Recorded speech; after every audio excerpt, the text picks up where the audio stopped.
Nintendo is a franchise known for its vast array of characters. Mario, Link, and Inklings all come from Nintendo franchises, and in general, Nintendo characters have a fairly unique and diverse type when it comes to their designs. Now, with the re-release of Paper Mario: The Thousand Year Door, trans representation within Nintendo media has been strengthened due to the confirmation of a specific female ghost in this game.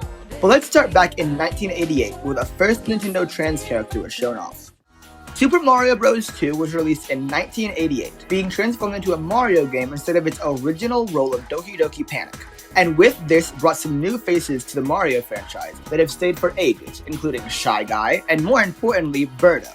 Within the Nintendo manual for Super Mario Bros. 2, it states the following.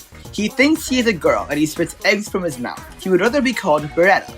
Though it seems like Birdo has grown comfortable in that name, using it in every Mario game since she's been in, with her correct pronouns being shown consistently for the series. Birdo's trans story is fairly subtle compared to other trans characters in media. It's really only mentioned one time, and that could be due to the backlash Nintendo could and would have gotten from including a trans character so openly in their game. So it's just left in the back of a manual that no one's gonna look at.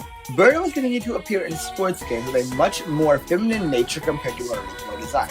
Even though Nintendo doesn't outright say it, it's clear that it's something to keep in the back of their mind when designing Birdo for new games.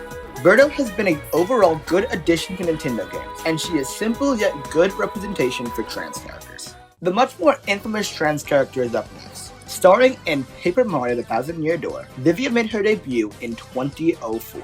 Vivian is a member of the Three Shadows, a group of antagonists within the Thousand Year Door who really suck at their job. We cut to a scene of Vivian, Beldum, and Marilyn. Vivian is loving a necklace that she found, and Beldum is being an awful person. Then we get a look at the dynamic of the three. Marilyn does nothing, Beldum asks Vivian for a sketch of Mario, and Vivian says that she never had it and that Beldum kept it, and Beldum says that she gave it to Vivian. When Vivian says she doesn't have it, Beldum gets upset and takes the necklace from her. But eventually, we get the real intro of the trio. Within their introduction, Vivian states that they are the Three Shadow Sisters. Beldum, the J.K. Rowling of this story, immediately begins to mock and criticize Vivian for what she said, expressing that they are the Three Shadows, not the Three Shadow Sisters. We then get a statement from Vivian that is, "It just makes me really happy when you call me your sister." So, this is the first hint of Vivian being a trans character. So, because she's upset with Vivian, Beldum chooses to punish Vivian by withholding the relationship of sisters from her while she's talking, which is honestly insane, but alright. We don't really get any major screen time of the villains for a while, until about another 6 hours of gameplay till she properly shows up again. We cut to a scene in Twilight Town where the Three Shadows are holding a conversation. Beldum asks what a super bomb and where its location is, assuming Vivian was holding it. And Vivian explains that she never had it and that Beldum kept it. They argue and Beldum leaves, telling Vivian to find it before she gets punished again, because Beldum is just the worst character you will ever meet in your life. Eventually, Mario makes his way to Vivian. He finds the bomb for her that she was looking for, but it turns out it's broken. Anyways, they get to chatting, and Mario explains that his name was stolen. And Vivian is so moved by his willingness to help her in his moment of distress that she wants to help him get his name back. And then we get a crystal clear confirmation that she's a trans character. She states, "Truth is, it took me a while to realize I was their sister, not their brother. Now their usual bullying feels heavier."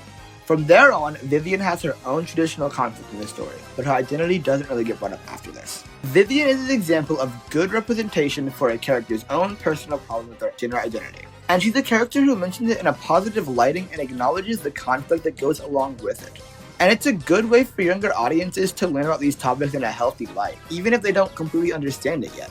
Vivian's arc is very natural and put into the story with a lot of warmth, and it's just a shame that the original English translation didn't have these details added into it. Now, why is Vivian so controversial with the Thousand Year Door community? I literally couldn't tell you. Everyone just wants a reason to argue about obscure, ridiculous topics. Vivian is the same reason that Bridget from Guilty Gear is controversial. They're trans, and people don't like that. The thing is, Birdo doesn't get talked about as much as Vivian or Bridget, and that's because there isn't enough of her character or popularity to complain about. Anyways, Vivian is cool, and everyone who wants to complain about her or her gender identity is a loser. Another video done. Thank you guys so much for watching. I will try to see you guys in the next video. You guys should totally like, comment, and subscribe because it helps out a lot. And I will see you guys in the next one. Bye-bye!